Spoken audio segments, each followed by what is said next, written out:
My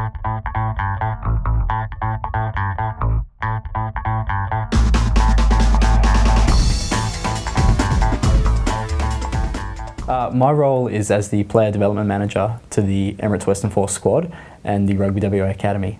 So that role is part of a national personal and career development program, which all of the Super 15 teams within Australia have access to.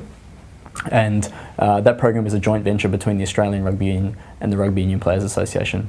So at my level, my role is to encourage the guys to take up education and qualifications that can help them build their futures outside the game.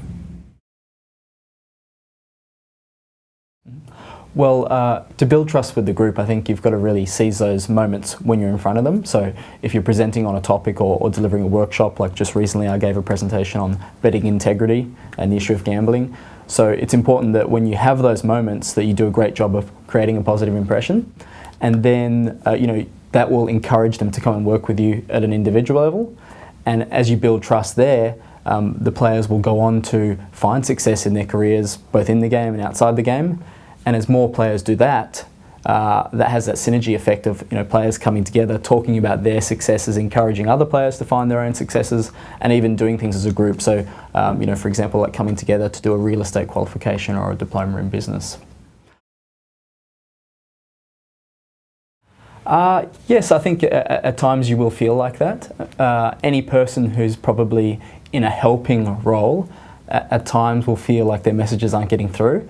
But I think as someone who's enthusiastic and committed and really finds reward in helping others, when you come up against those challenges, you reflect on them. So, what could I technically do different, or what could I do at a relationship level differently? But you just push through them because you're enthusiastic about helping them. For me, the most difficult situations, and it's happened a couple of times, is when players have career-ending injuries. It's really difficult to watch that unfold because obviously there's a lot of empathy tied up in that with them. And to see a young man be told that, okay, you can't go out and play this Saturday, you can't go out and train, and for them to realise, okay, well, I'm actually never going to have the opportunity to step on the field and play the sport I love again. For me, that's really difficult to watch, and it's challenging to support them through that. Yes, I'm really pleased with the guys because they're easy to engage, and a lot of them keep very active in that career space outside of their rugby career. So whether it's going to work when they can, TAFE or university, or even just engaging in professional development and short courses which they're interested in, then the guys are pretty active at that. So I'm really happy with what they do. I always want them to do more, as much as they possibly can, because I know the value of it. And but on the whole, I'm really pleased with them.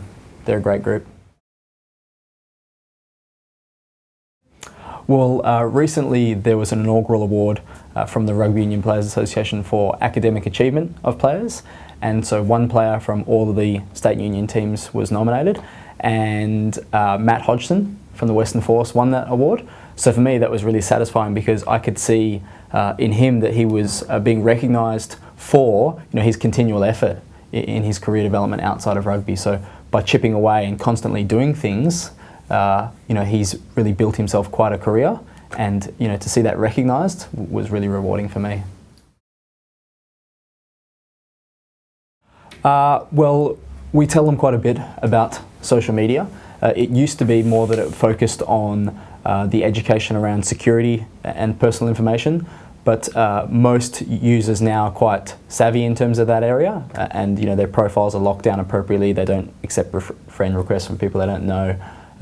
So our conversation is turning more to, okay, well, if you enjoy participating in social media, how can you leverage it? How can you spend more time engaging with your fans? How can it improve your career prospects as a rugby player? Or how can it make you connections, so that you can grow your future outside of the game?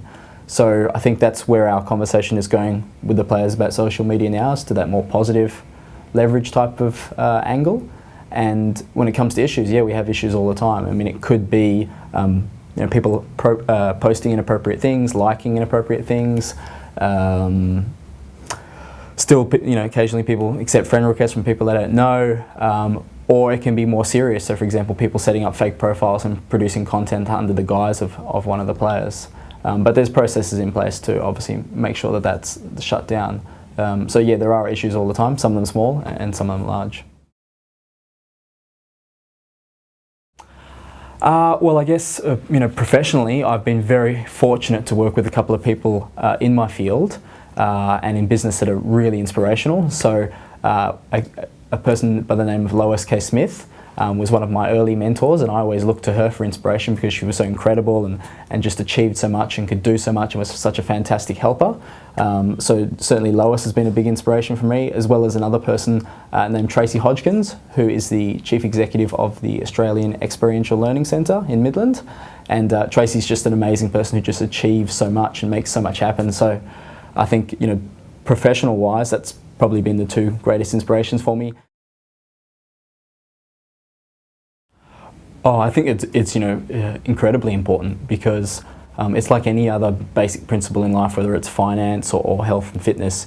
The dividends paid on doing small things daily really grows. And like I was saying before about Matt Hodgson, he's a fantastic example of someone who has always done things in the background, has just slowly chipped away at things, and then that's amassed into something great. So, I would always encourage people, to consider it important to have a mix of those things. So to be participating in their sport at a high level, but also do their very best to spend time furthering their interests outside of the sport they love. Well, I think my message would be to just accept that sometimes things are out of balance. So it's not possible to actually find that, that even balancing point with your sport and with your, say, academic pursuits or your work interests. So accept that there may not be balance, that you may have to pour an incredible amount of energy and effort into one thing, but the important thing there is not to leave those other things completely behind. So to always keep them on the back burner. So to throw yourself headlong into your sport, to strive to be the absolute very best, but at the same time, at least just keep those other things going, because otherwise, when you do have the time, that undertaking is really epic. Then it's massive. But if you do it all along the way, it's far easier.